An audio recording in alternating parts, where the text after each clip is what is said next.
Hey friend, welcome. I'm so excited to have you here listening to another episode of the Pattern Design Circle podcast.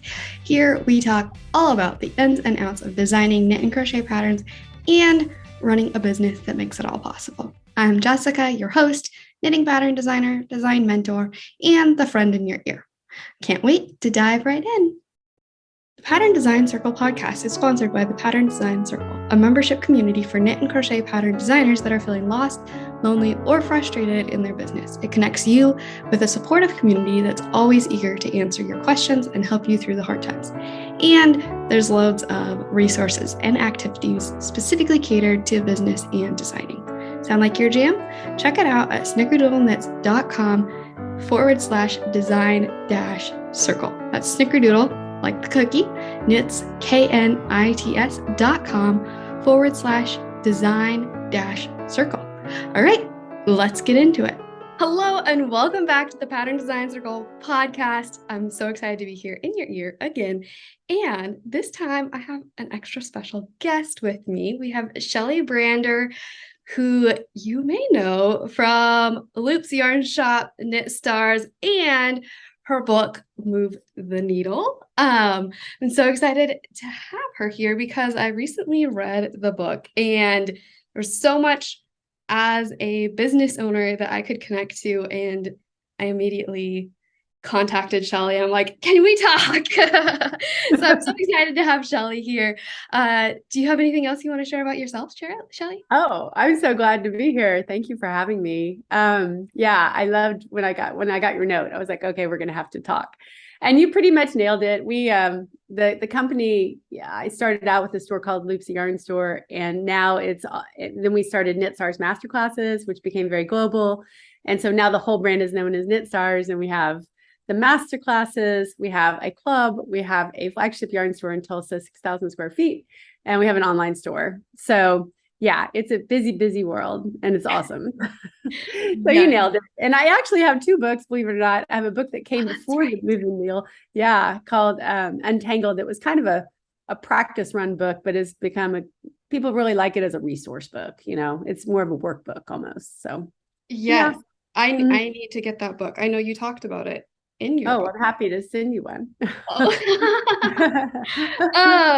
Yes, so really this chat, we're talking basically about the book, the journey of entrepreneurship and life as a whole. I feel like I could just sit down with you in person and talk page by page about the whole thing for like a month solid. So, I know we're going to cover a lot here in the next hour. And really, the reason I love this book so much is because it resonated with me personally. It's like I felt like we're the same person, and I highly recommend the book to all of the designers listening, any other entrepreneurs out there, because it really is it is about the journey of entrepreneurship from your personal perspective. Yeah. And I tried to be as real as I possibly could. So, because I know there's a lot of books out there that act like everything is perfect and easy, and it's definitely not. I don't know a single entrepreneur who's had a perfect, easy ride. So yeah. And then there's the whole book that's happened since I wrote that book. So I've been outlining the next one. So there's always more to hear and learn. So yeah. Yes. So the first thing I wanted to talk about, which really we've already started to touch on, is this whole idea of changing your mind as you work through in your business or in life in general, and changing paths, because you've already had several different shifts, starting with branding, and then into the yarn shop, and then into Knit Stars, and now as an author. Lots of shifts. So did you ever deal with the ideas of fear of failure in these changes, or fear of like what other people would think as you're making these transitions? I think everybody has some of that. I think kind of the bigger thing is what you touched on at the beginning of that question is a lot of people think I'm going to get it perfect and then I'll be able to set it and just forget it. And I think that's the dream of every entrepreneur, is like, oh, I'm going to get my business just right. I'm going to get my yarn mix in my store exactly right. And then it'll just go on autopilot, or I'm going to get this funnel set up online and it's just going to work. And the reality is, and the biggest truth is, and I think it's the biggest permission you can give somebody who's entrepreneurial is, if you're not changing and growing, you are dying. So it actually, if you're not changing as an entrepreneur, you are not doing what you need to do. So when you have the urge to change, and it gets harder the bigger you get, because now I have this amazing team and I'm always out there like coming up with new ideas to make things better and innovate. And then they're like, wait, because we're just trying to finish the last idea. Right. And so when you get a team, it gets a little harder, but I want to give permission to anybody who's in, especially the solopreneur phase.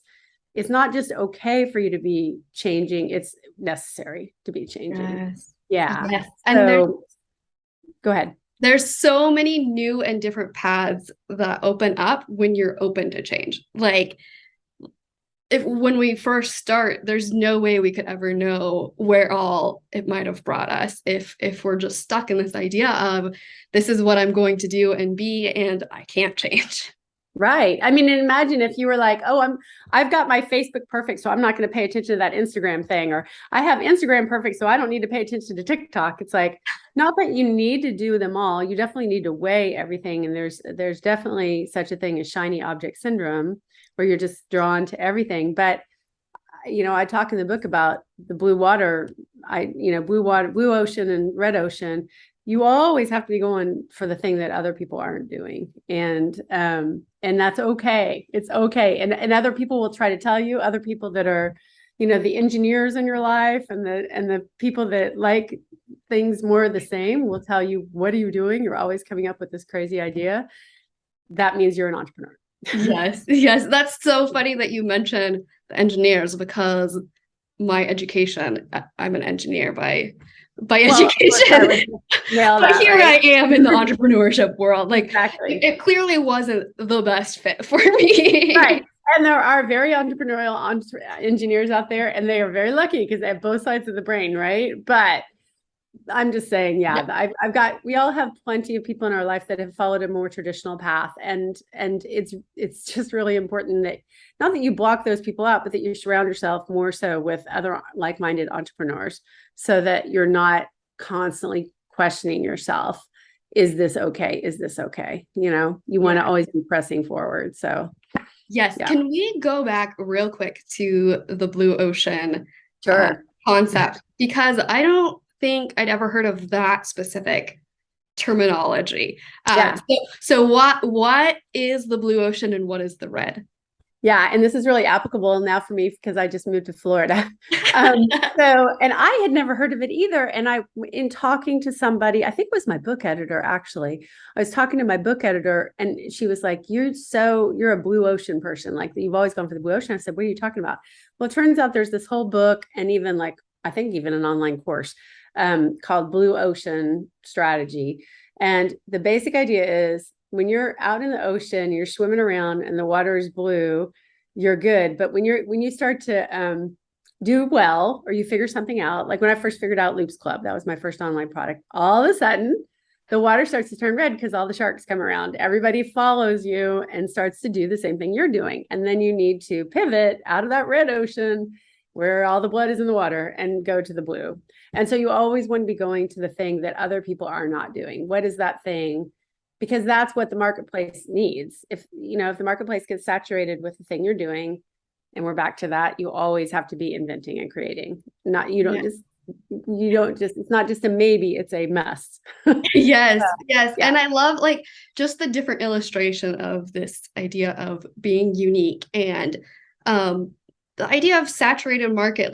There's all of the sharks. There's lots of other people in the ocean, but there is a part of the ocean that's blue that you can actually fit into. And that's the you part, right? Because even if there's a gazillion people out there, let's say you're a sock designer, there's a gazillion sock designers out there, but there's only one Summer Lee who has Summer Lee's aesthetic with Summer Lee's socks and Summer Lee's colors, right?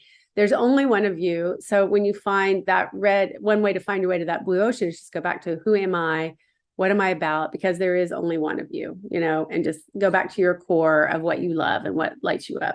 So, yes. And my next note on here because I did actually make notes. Most of my podcasts I don't.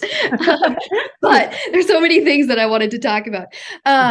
My next like bullet on that was just the idea of listening to your gut, because these pivots and changes, they come from the gut first. Like you might Yes. start to sense something, but like really the answer comes from your gut. It's not a, oh, everybody else is, now doing something online shopping, and so that's why you did it, but it came from yourself. Right. And you can do all your research, and you should do your due diligence on what everyone else does. But then, yeah, it's that thing. And I think that's what, when I tell people they're really struggling with, do I pivot into something entrepreneurial? Do I move into, do I take that leap? And I say it's that if your gut keeps bugging you about it, like it won't let it go. And it's because some ideas come and go, and you can like mentally go, okay, that's a good idea. And then it just kind of dissipates and disappears. But it's kind of like with owning a yarn store. When I would look at all the different yarns, if there was this one yarn that I couldn't put down, that I just like would have a visceral reaction to, that was the yarn that I had to have. It doesn't matter what the research shows, like I need this yarn. It's like that. If you have this idea that just keeps, you cannot put it down, your gut cannot stop thinking about it. That's the one you want to go with. So Yes, yes. So then I think because when we listen to our gut, we have a lot more invested into it too. And so you talk a lot in your book about how you've put your heart into your work and really invested yourself in it. The the first example that I thought of was when you knit the cashmere scarf for yeah. you were looking for where you were going to open your yarn shop, where it was actually going to be located, and you had this specific spot picked out, and you kept trying to get in. And ultimately what you ended up doing was knitting a cashmere scarf for the owner. Uh-huh. And that was like, you just like invested so much as a gift to him. Well, and that's the thing. I thought, again, what is the thing that I can do that it will be unforgettable, that only I can do, that nobody else who's trying to get a lease in this shopping center is doing? What's the one thing? And what am I most passionate about? Yarn. So good yarn. I ordered cashmere yarn from New York City. And yeah, I made him a scarf. I found out where he lived, which required some stalking. And I dropped it off with the doorman at this building on Christmas Eve. And then the day after New Year's, I got the lease offer. And I had been trying for 2 years. I had called every single month for 2 years trying. And I was like, I've got to give it one last shot. I'm going to give it my very best shot. I don't know where that scarf is today. I assume it's, somewhere with one of his family members or something, because he has passed. And he was notoriously, he's a billionaire that owned a huge oil company and had this little shopping center on the side. By the way, there's that noise, if you can hear it, there's a sprinkler outside that's hitting my wall. So I can't hear it. So that's what that is. Okay. Anyway, yeah. So I couldn't believe it. And then I was like, oh gosh, now I got to actually build a store. I had kind of given up. I'm like, okay, one last shot. But I'm like, go back to what's that? I mean, a lot of people watching this probably have a yarn connection, right? Have that like superpower.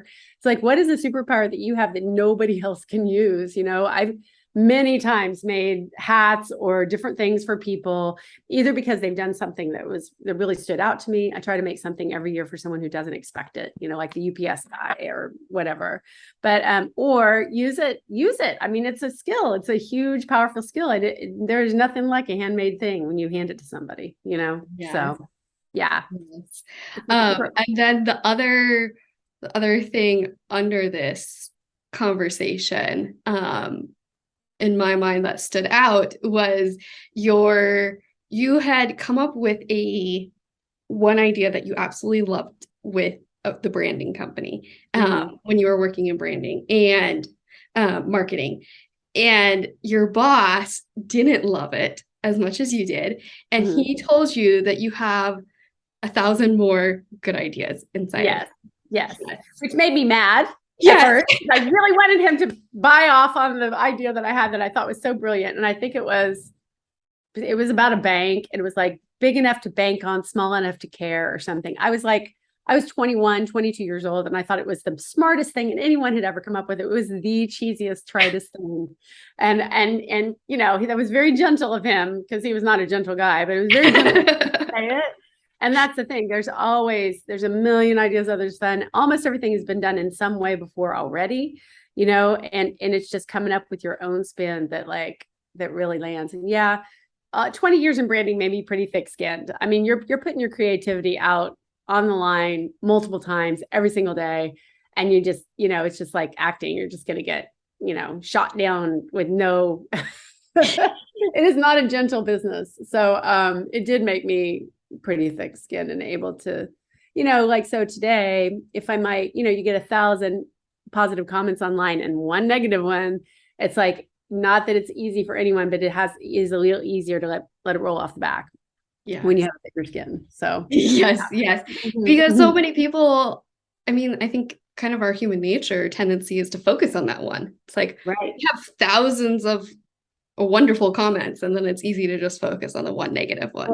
Of course, we all do that. So but then kind of, I guess my idea with putting it under the idea of really putting your heart into your work is there's something, maybe you have some idea that feels really good, like you're really excited about, but for some reason it's just not working out.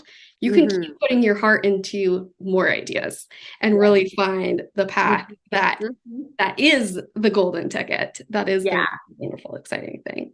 For sure. You have to be clear-eyed about that. I think that's where it's helpful to have advisors, even if not paid advisors, because I know and not everyone can afford that, especially early on, but mentors that you can go to and just check in on yourself, because we can hold on. I mean, anyone that's seen a yarn store that's stayed in business 5 years longer than it needs to, right? And the shelves get emptier and emptier, like this is the thing of human nature too. That's the balance. Like you want to be inventing, you got to have honest people around you that'll say, hey, you know what?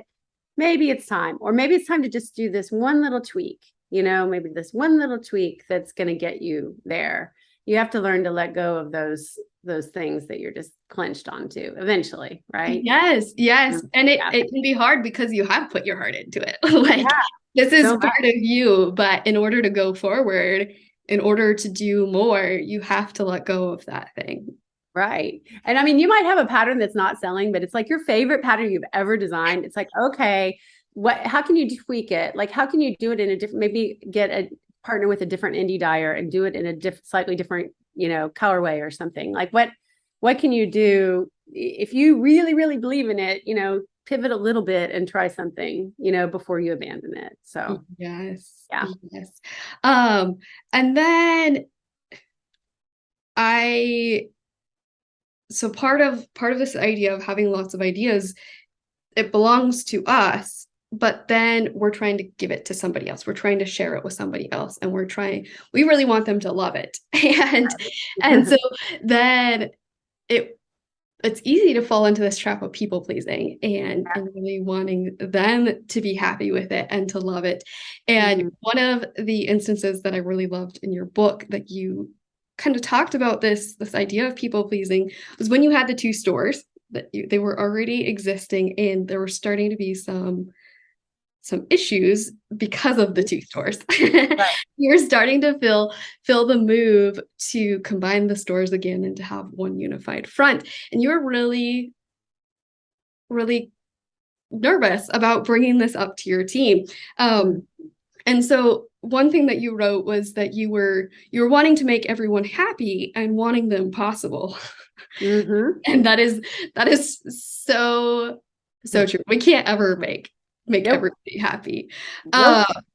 And then I forgot to mark this one.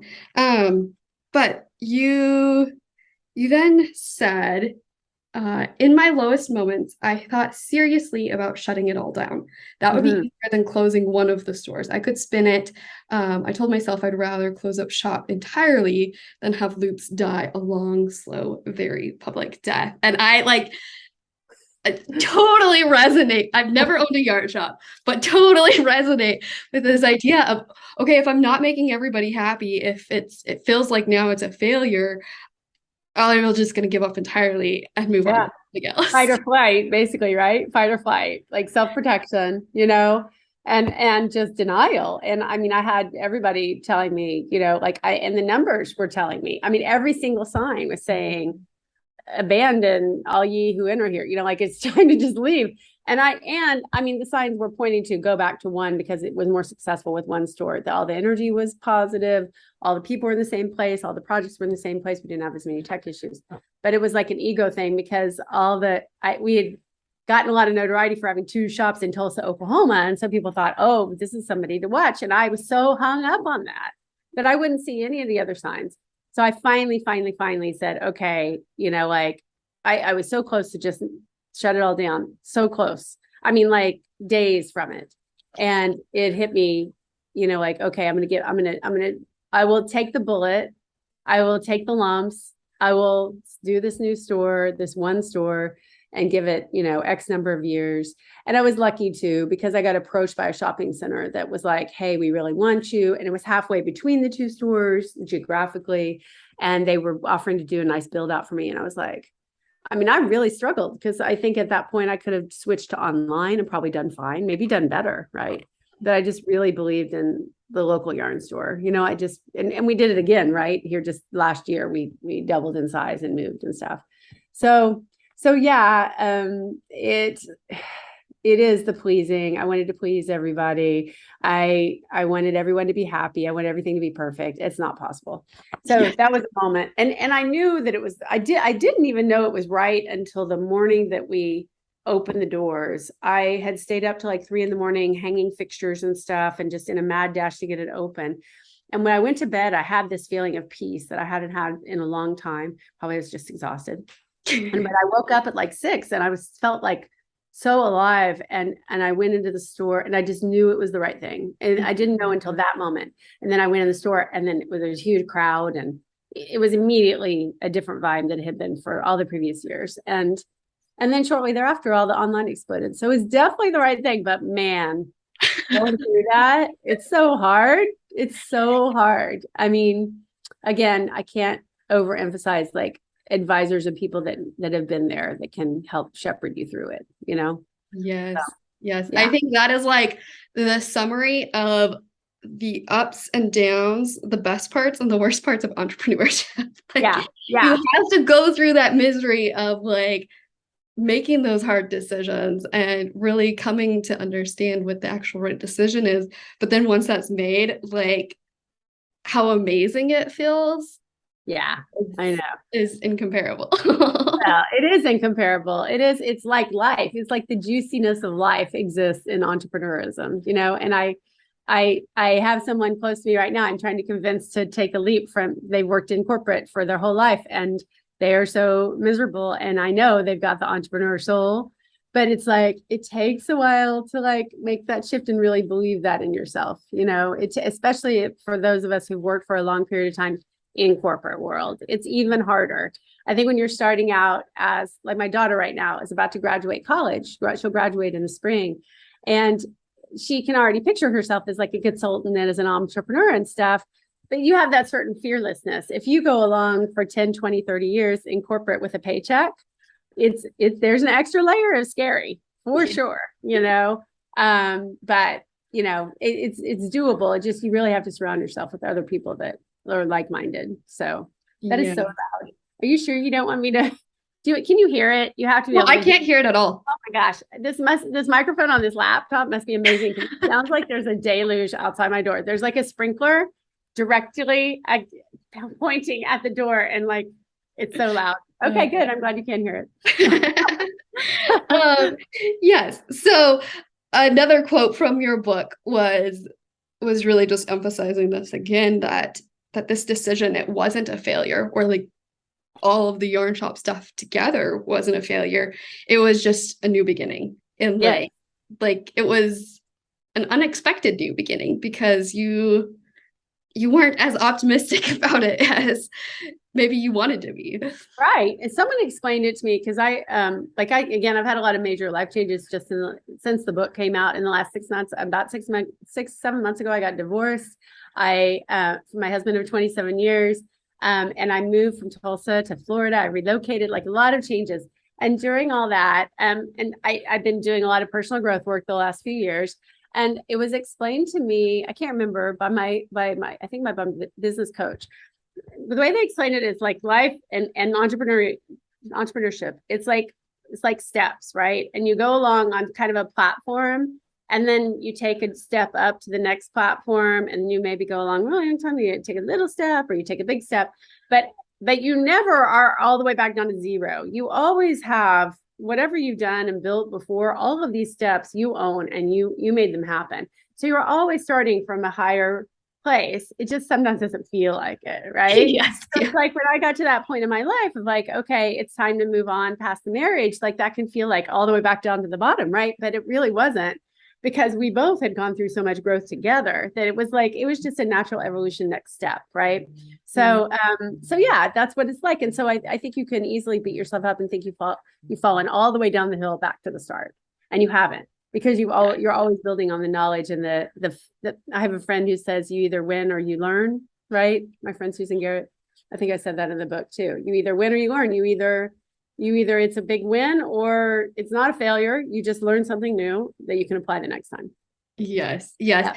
Yeah. A visual that I really like, that I recently shared on my podcast titled "It's Not Failing, It's Learning," Right. was this picture of a spiral. So you can feel like you're going round and round in circles and like overcoming the same obstacles and learning the same lessons, but actually it's a spiral up. Like Yeah. you are making progress as you go up. Yep. We just kind of there is a cycle of some sort, Yes. of learning new Like things a and just maze. You're ending. finding your way out of the maze Yes. little by little by little. Every ring you go outer, you're getting closer to getting out of the maze. Yeah. It's Yeah. true. Yep. Yeah. Um, and so one more part of just this experience for you with the bringing the two yarn shops to one, that I loved and wanted to share with the podcast listeners was when you made the announcement to your team. Mm-hmm. You weren't sure how they were going to take it. Mm-hmm. And it was like you had a support system there that you didn't even realize like how supportive they were, Yeah. because you shared that when you shared the announcement, they just all started applauding, like Yeah. clapping. They were so excited about this change. And we I think often we can take for granted our support systems or not even realize who is actually a support around us and who is our Mm-hmm. best For cheerleaders. sure. I think a lot of us have one person, sometimes a parent, sometimes a friend that we're looking to we tend to get hyper focused on one person that we're seeking their approval. And we forget that we are surrounded by a bunch of people and in that process, there were one or two in the store that I was worried would be critical of the decision. Turns out everybody was on board, but I wasn't again, it's like the online followers, right? I wasn't paying attention to all the ones that were supportive and that thought that what we were doing was amazing. I was thinking about the one or two that I thought might be critical. So yeah, pay attention, like take full stock of everybody around you, right? And Yeah. I think, even just kind of building your own bench of support system that might include entrepreneurs that it might include advisors in finance or tech or whatever, but also who are those friends who always are 100% your cheerleaders, no matter what. They're not the ones that are sitting over there going, they seem good on the surface and then they're over there, they're jealous. No, like the ones that like are so excited when you win. Those people are maybe even more valuable than like the greatest CPA or whatever. So Yes. yeah, it's like building the bench of supporters is really smart if you can. So Yeah, because it really is so hard to keep moving forward through all of the different messes and decisions. yeah, You don't have support. You're just on yourself. yeah, completely. And that's why there are entrepreneurial groups out there. There's for me, probably the single most helpful thing that's helped me in my yarn career is finding non-yarn entrepreneurs to hang out with, right? Because then that there was zero competition at all. And then you can learn from what they're doing and apply them to your niche, whatever it is. And that I almost didn't do that because I thought, well, I'm too weird with my yarn thing, right?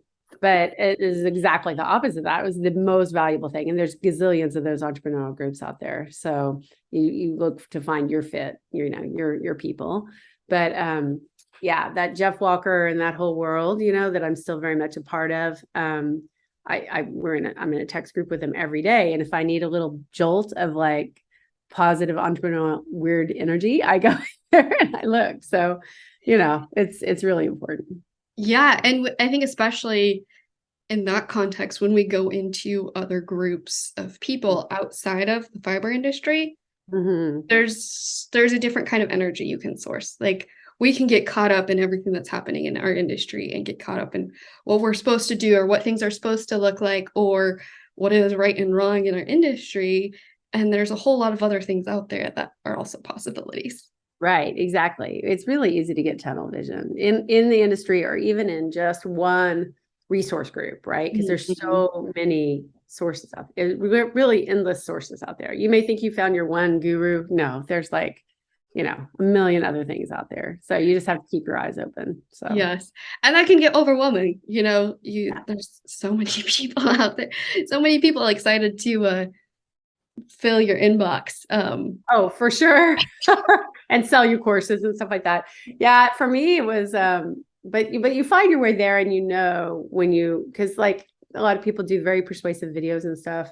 And the online marketing world has really exploded. But for me, it was, I found my way to Jeff through Will Hamilton, who teaches tennis. And he was a tennis instructor that really caught my attention because he was like super humble, which he's got an attitude, but in tennis world, he was relatively humble and relatable compared to other tennis people. I would say that to his face. He's like my little brother. And Jeff, same thing. Like when I would watch Jeff's stuff, I'm like, he seems like, my older brother, he's just very real. You can tell, you can feel that they resonate with you. And that, like, for me, that humility was really important, and when I wasn't seeing that in other kinds of online entrepreneurs necessarily, I'm not the like rah, get up, kind of person. So when you find that's if you find someone who's saying things that sound smart, but on a gut level or like a friend level, would you hang out with this person?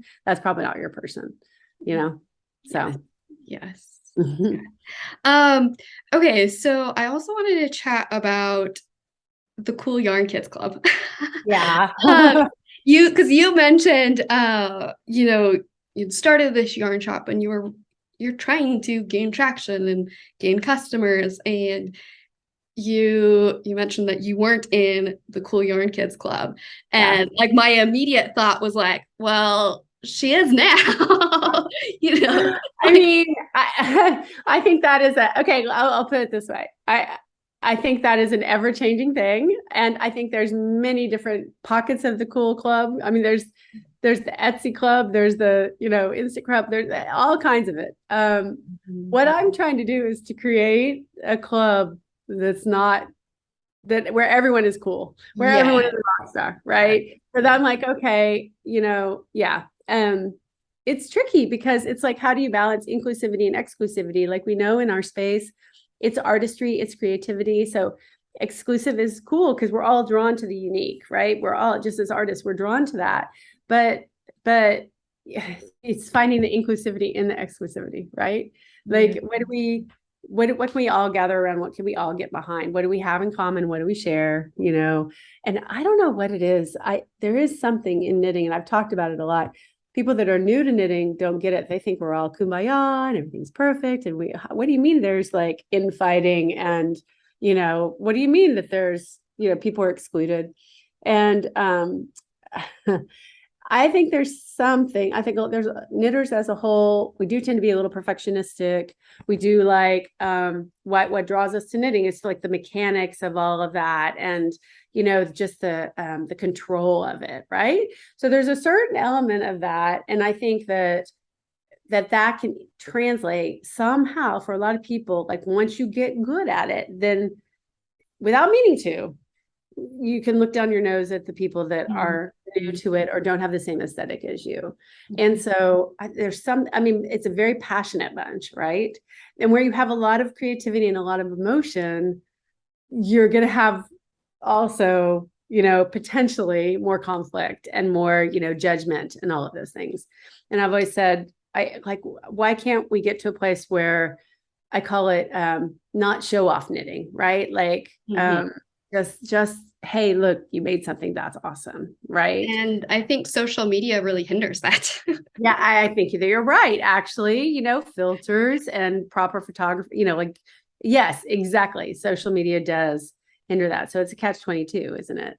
Yeah, Yeah, because when I first really entered the world of knitting, it was through podcasts on YouTube and then some on Instagram, and kind of because of the way our internet works, our social life works now online, I saw knitters over and over and over again. Like it just became this competition of how much can I create and how much can yeah, I, you know, like more of a competition rather than yeah.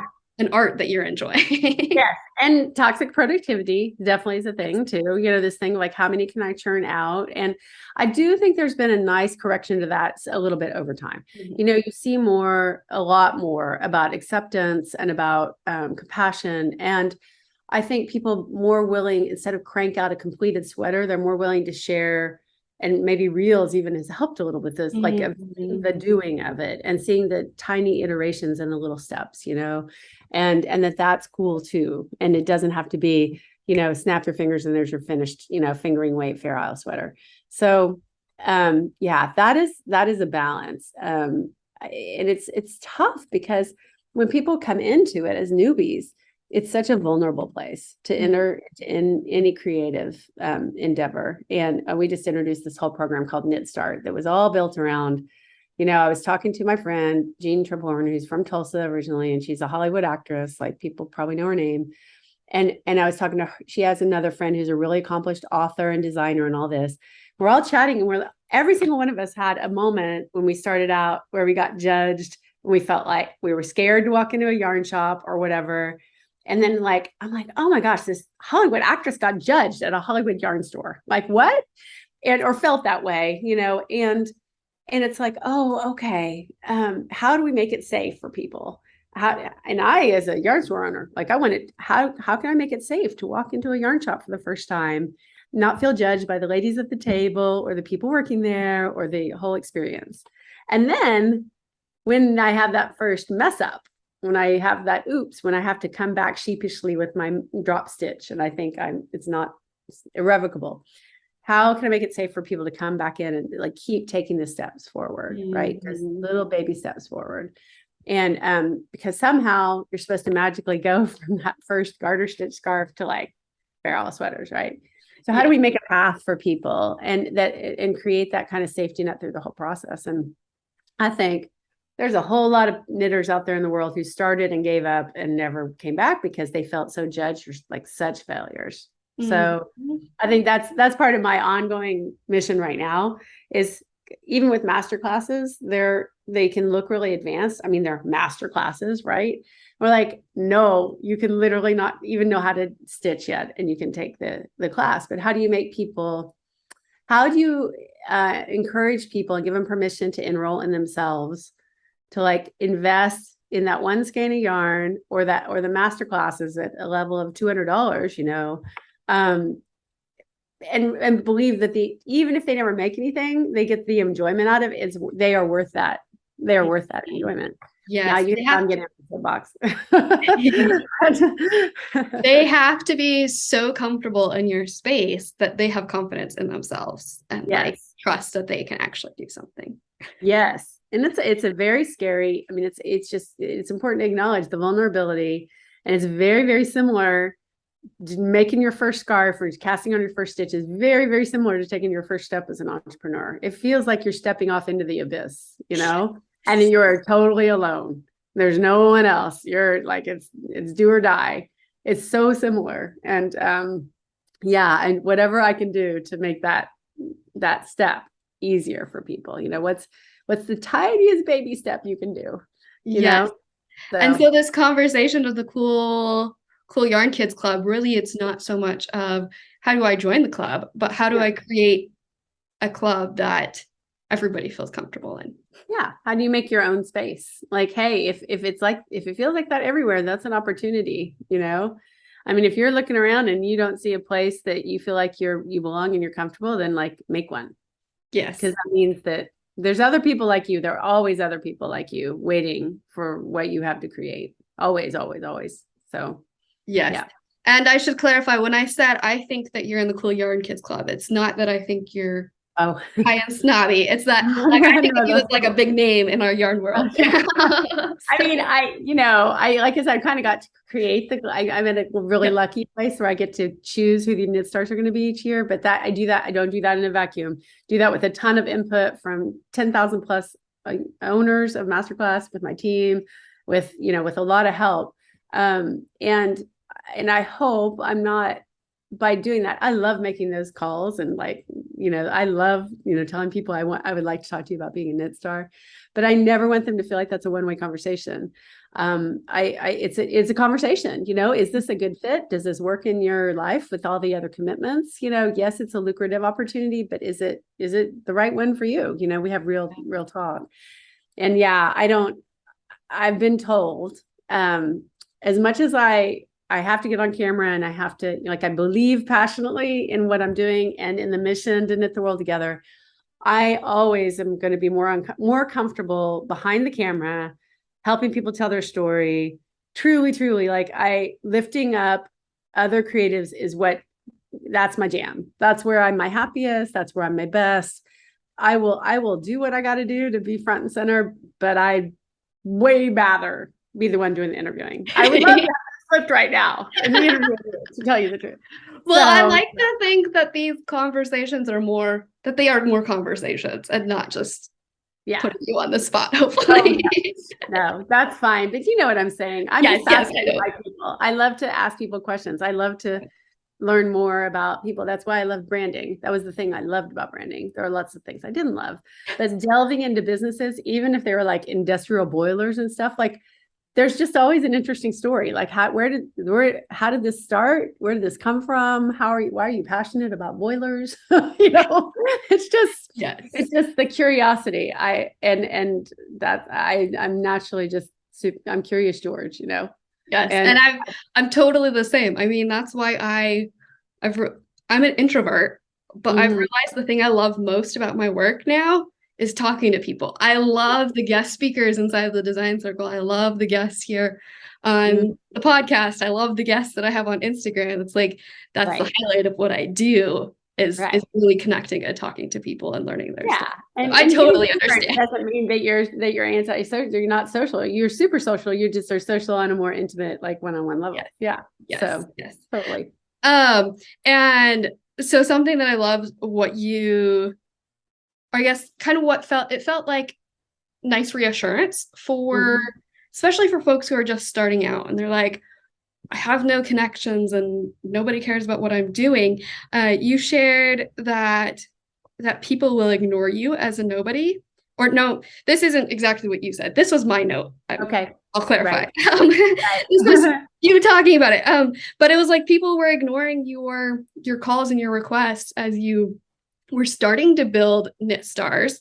And then later they come back to you begging. And so it's like it starts out with them ignoring you, but once you get to a certain level, then everybody wants you.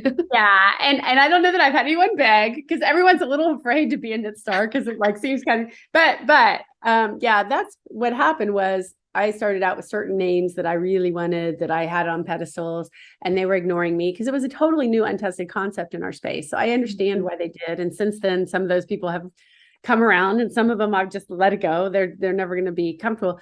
People say no for usually imposter syndrome kind of reasons, no matter who they are. That's where it comes from. But I was really depressed about it because I was getting no's from these very big names. And someone said, ask somebody that you are pretty sure will say yes, but make it somebody that you like. If you were going to go to a cocktail party at a yarn event, who would you want to hang out with at the bar? Like, who are you always excited to see when you go to yarn shows and stuff like that? And the first person I thought of was Amy Small, who's like the sweetest possible person with knit collage. And I contacted her and she was like, not just yes, but hell yes. And it was a game changer. I was like, okay, maybe this is a viable concept. Maybe I just need to think. And then right after her, I asked Stephen West and he said yes. So I'm like, oh, okay, now, okay. But, I went through months of major self-doubt about it, thinking, there's no way that knitters are going to get behind this and believe that we could do a premium kind of experience like this and that people will pay for it, Yeah. So yeah, and it's a different experience now. Yes. And you went through a very similar experience with the yarn shop when you were trying to get designers and guests come visit. It was right. like finally once you started to get a few folks, then it made it easier to get more. You just kind of had to get your foot in the door first. Exactly. It was a foothold, right? And it was Lucy Neepy. Again, I probably had asked 10 to 20 teachers and gotten no's. And because I was in Tulsa and they were all only teaching in the Northwest and the Northeast. And it was Lucy Neepy. And she said, sure, I'll come from Canada. And I was like, what? And I mean, and then that was my first time to really learn in person from somebody of that caliber with that brilliant. And I realized everybody needs this experience. Like every knitter really does deserve this experience. So when Masterclass came along as an opportunity years later, I went back to that. Like, yeah, how much that changed it for me. Cause she walked behind me as I was sitting there knitting with the rest of the students who were taking her class. And she said, oh, Shelley, you have such nice stitches. And I was just like, and at that point I'd been knitting for probably 20 years, right? It was in my late 30s. But I mean, it was like, oh my God. Thanks that I have good stitches all this time. I didn't know if I had good stitches. I don't know, and it was life-changing. And then just to see the way her brain worked and about with double knitting and how she invented and how she could put it together. She was an engineer, is an engineer, I think, as I recall, before she got into knitwear design. So lots of the most brilliant ones really are that math-minded background. And it was just like, okay, once she said yes, it is the foothold. Like, okay, if she would come, maybe Sally Melville will come. Maybe, it was, those emails were always so scary to write.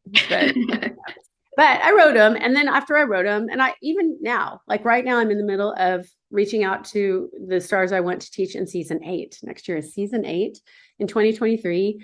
And I'll send the first email. And I'm telling you, I'll have all the emails ready and I send them out all at once. And I will hear from nobody for like a week. And I'm telling them, would you like to be a knit star? I mean, we've had knit stars who've made over 6 figures. Like this is a significant, opportunity in lots of ways. But it scares, I mean, it's people like, what does this really mean? What am I going to have to do? Are they going to come into my house? Are they going to see my stuff? I had to start this. And then I end up having to email them again. And then I'm insta messaging them. And I'm like, it takes effort. And I had somebody this year that I've been asking for probably 4 years. And I don't take no very easily. But I know she'd be great. And all this time I was thinking, well, she just must be too busy. She's got too much going on. She doesn't think. Even in my head, I was like, because we don't have, our Instagram follower number is not as high as you would think for what we do. It's just, we're busy building the courses and less so building Instagram. And I thought, well, she's got more followers than we do. Maybe she just doesn't think we're good enough for her. And I swear that was my thought process. And then I finally got her on a call. She agreed to get on a call with me. And it turns out where she lives, I don't want to give away anything about who she is, but she lives in a major metro area. And she was worried. She lives in a small place and she was worried that her place was not going to be reflective enough of her brand. Like she was paranoid about her place. And most stars are paranoid about in some ways. Yes. It's too small. It doesn't have enough light. And that was the holdback all those years. And I thought, here she is thinking that I'm not good enough, Yes. People, I'm telling you, people are just people. People are people. Yes. I was talking to another Hollywood star 2 weeks ago who was about being in Knit Start Part 2, and I'm like, what am I doing? Like, how am I? But she's a totally normal person. It was like, we just should just sit down and have tea and, or margaritas. It was awesome. And, and that's it. People are people, and people in the Muggle world, like non-knitters, they are very flashed out by those of us that are in the knitting world, right? So I joke sometimes, oh yeah, I'm not famous, I'm yarn famous, right? But yarn famous to people like, as an example, Julia Roberts, who I have not spoken to, but who this person I was talking to learned from Julia Roberts, like on a set, right? She thinks that knit collage probably is amazing. Like we're all just people. Yeah. And yes. Yeah. Those things that you do that other people don't do, they're magic to other people, So, and I think that's part of why I loved the book so much. I mean, why I love connecting with people in general so much is because we all have our differences, but deep down, we're all the same. And it's like, for me, I'm like, oh yeah, I feel exactly the same things Shelley's been through. And like, it's like, whether you're talking about somebody who feels up at the top of the totem pole, whatever universe you're talking about, they deal with the same human emotions they do. Anybody does from lower down. And like everybody's the same, really. Yeah, we all bleed red and all that. So so it's like you can't be afraid. You just can't be. It's hard not to be afraid or intimidated. But I think that is one positive about social. It's easier than it used to be able to like message people or something and get through and connect with somebody that you might never.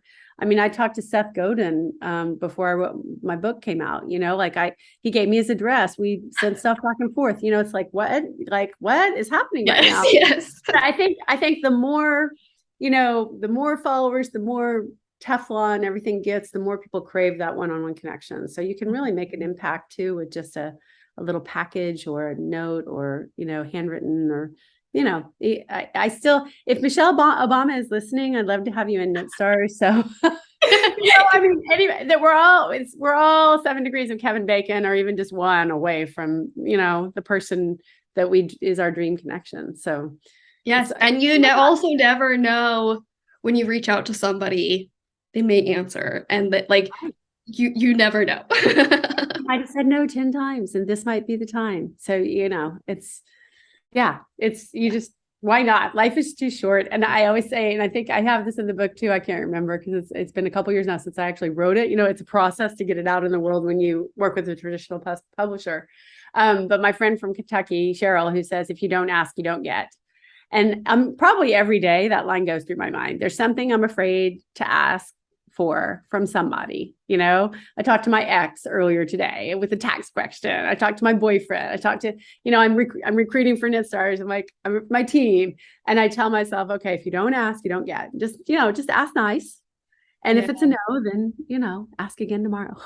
Yes, and that's exactly the last point I wanted to talk about on this podcast. Okay, perfect. Is standing up for yourself and knowing your value. Yes. Because one instance was when you talked about you were working for this company and the owner had a not so nice nickname for you and introduced you to the client as that. And you stood up for yourself.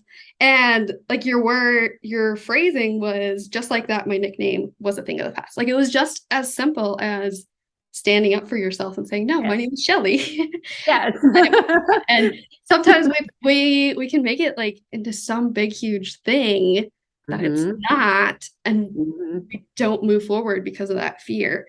And so I think a big thing in our industry is, and probably the world at large, is valuing your worth. And so you talked about when you asked for your raises several different times, but you shared, I was always really surprised by my creative colleagues' reluctance to advocate for themselves financially.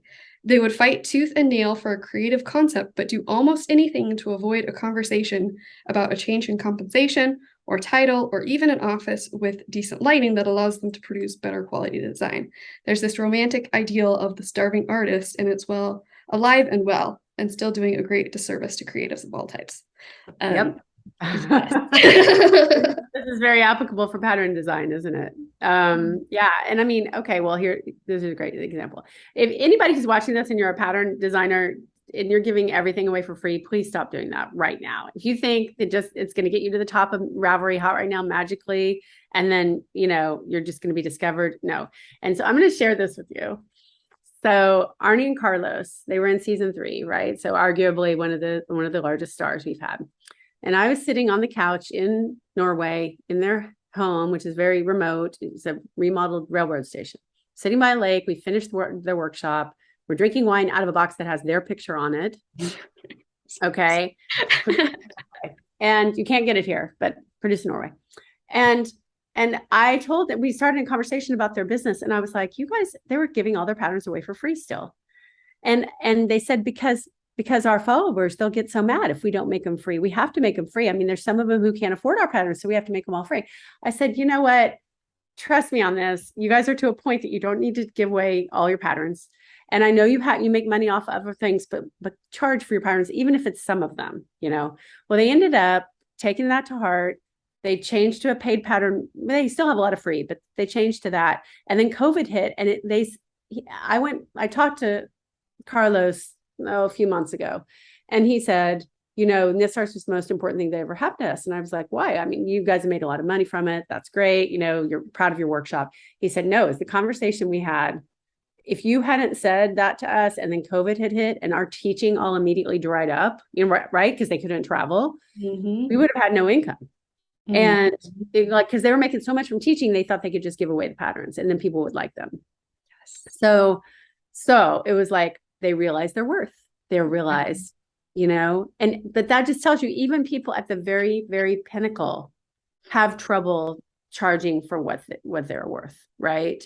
Yes. So, if Arnie and Carlos can do it, and free patterns is just one example, right? There's a million things, but, set up a structure that's going to set up consistent recurring income for you, if at all possible. And then if those magic moments happen, awesome, right?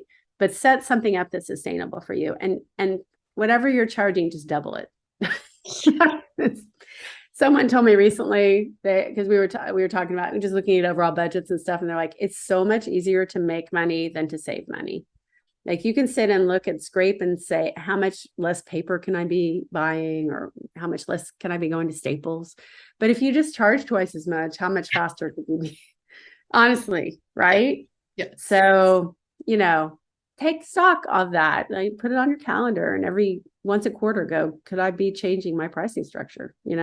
Yes. And I think that's extremely important conversation in the design world. We have a lot of work to do there as a industry in general. And one of my biggest things is, talking about free patterns and low price patterns, is not only are you undervaluing your worth, you're undervaluing the worth of all of the designers. Right. You're undercutting your colleagues. Yeah. And just like if I put all my yarn on sale half price, what am I doing to that indie designer? What am I doing to the other stores that are selling that yarn? So it's really very much the same thing. And, so you come up, I think Françoise Denoy is so brilliant with her pay what you can strategy, those kinds of things. And I know the vast majority pay the top price, right? Mm-hmm. But and so there, it's like, how can you be creative with it and still not sell yourself and others short, And yes, you're right. There needs to be way more transparency in our industry around that. So. Yes. And the final thing, I think, for valuing yourself and your worth is also valuing your time and your health. You talk in your book about health scare, and such a big part of your business is you, and you have to take care of yourself, right? Because you are important as well. Yeah, you do. And really, I had someone tell me recently, the truth is, you're better off as an entrepreneur. You think you're doing your best if you're grinding, and how much more can I do? But really, really, if you can build in the rituals, you're going to come up with the best ideas when you're like out and about or in the shower, or, your subconscious has time to work on it. And, this is in the book also, but my friend Michelle Falzon has a model called Creativity Without Burnout. She's working on a book. But you can Google Michelle Falzon, Falzon, Creativity Without Burnout, and you can find her podcast. And she talks about the importance of the 5 steps of creativity to avoid burnout. But the thing is, even I will forget from time to time. And my CEO told me the other day, Shelley, you need to just get out more, get out more. I remember once I read about the founder of FedEx, I think, and he called himself the chief walkabout. I think that was the term. Like his job was chief walkabout, like chief get out in the world and walk around in stores and walk around in businesses and see what's happening out there, because you can't be a visionary. Like your main job as the CEO and entrepreneur is visionary, right? And if you are working in it instead of on it, you will burn out, and your best work is not going to happen. So yeah, hot yoga, walking, whatever your thing is, knitting, like a lot of pattern designers stop knitting for themselves, or they're only knitting for work. Nutrition, all of that. It's not optional. It's not optional. Your best work's not going to happen that way. So yeah, I've had a lot of health scares through, and it's always the biggest sign for me is if I stop knitting, that means I'm too stressed. If I get to the point that I just knit 0, that means I've hit some kind of critical mass. So like you gotta back.